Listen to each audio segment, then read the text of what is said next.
We are just 6 days out from the Iowa caucus, a little over 9 months away from Election Day 2020, but are Facebook and the broader social media economy any more prepared to handle misinformation now than they were 4 years ago? Roger McNamee is the author of the New York Times bestseller Zucked, Waking Up to the Facebook Catastrophe. That's out in paperback on February 3rd. So Roger, let's just kind of start with where Facebook is right now in terms of their election preparedness. And that's obviously, I think, when we all awoke to how this would go. You were on this a little bit before that. I believe your last communication with Mark and Cheryl was October of that year. But as you see it, has anything changed with them in the last 4 years? I wish that things had changed in the correct direction. They have changed, but for the worse.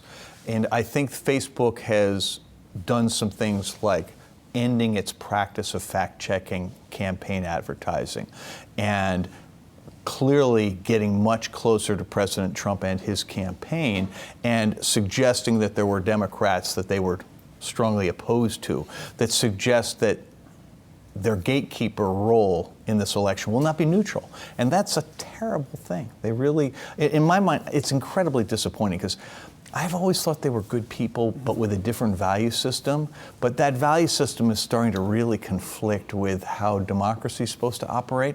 And I think every American should really take this seriously and be very concerned about it. That brings me to kind of the reception to the book. So this is the paperback, and you write and revise a little bit more in here. But at the end, you're really talking about how we kind of all need to take responsibility for this, and that it's on people at some point to rise up and realize what the problem is.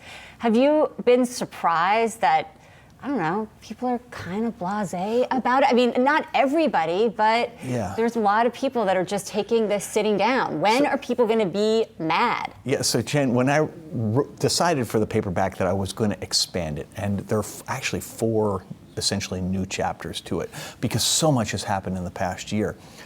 I've been on the road nonstop. I'll bet I've spoken to almost 50,000 people in 200 different public events.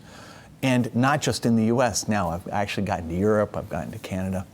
And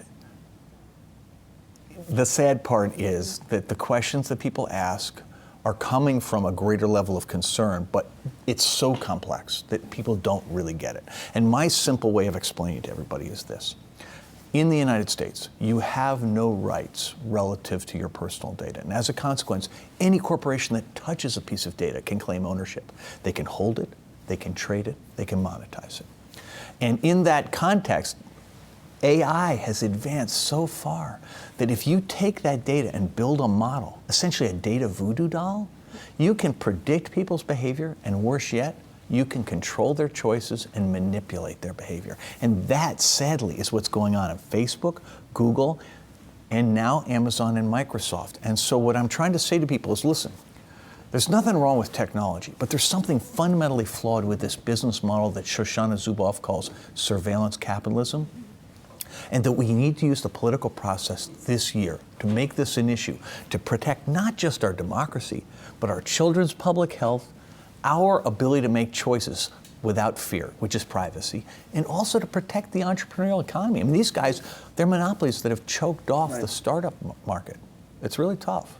I'm going to chime in here. I'm here too. Julie Yay. Hyman. Hi, oh, everybody. yeah, right. I didn't even introduce you. We were just okay. so excited to have you on board. Julie and I are old pals. We go back a long Yes. way. And so when you look at Facebook users, kind of to your point, even if they do understand on some level at least part of what you're talking about, they hear us in the media talking about it a lot, they're not leaving, right? If you look at Facebook's numbers, and Facebook is about to report their numbers, you're not seeing that attrition that you would expect if there was real alarm. And do you think that that then translates into Washington?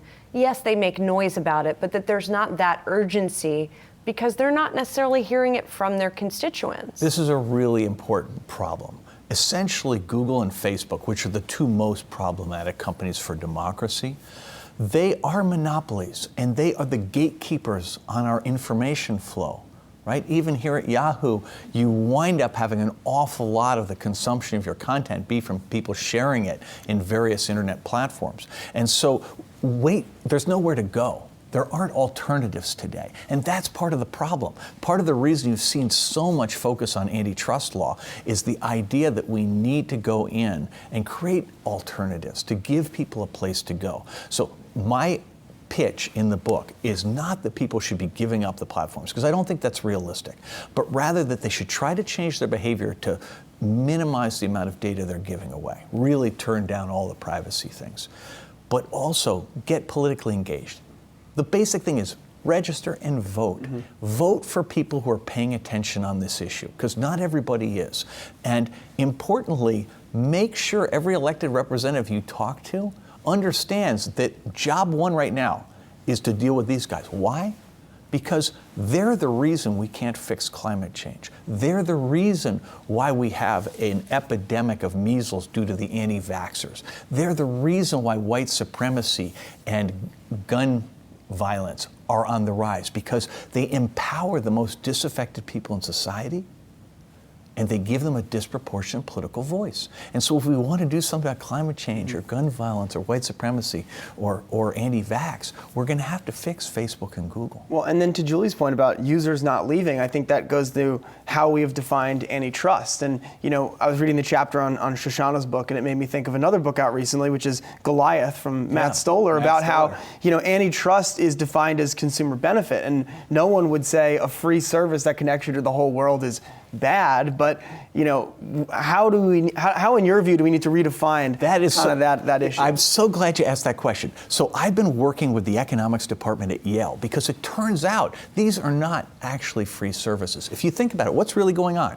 You're bartering your personal data for a very useful service. And in that context, the currency isn't dollars, it's data. And if you look at it over time, the value of your data has been rising much more rapidly than the value of the services you receive. And the consequence of that is, even under today's antitrust law, these guys are committing a violation. They're committing consumer harm because the price has been going up a lot. And so we're trying to get the antitrust division of the Justice Department, the FTC, and state attorneys general to take that model and go after these guys. But I mean, you guys know, the state of American democracy is not, we're not a finely tuned machine these days. Better things are not possible. Well, no, actually, I disagree with that. No, I disagree as well, but that's the better refrain, things right? are possible, but in the present, we all have to lend our voice to ensure that that happens. We have to insist on higher standards. In fact, we have to trust that collectively we can bring about change.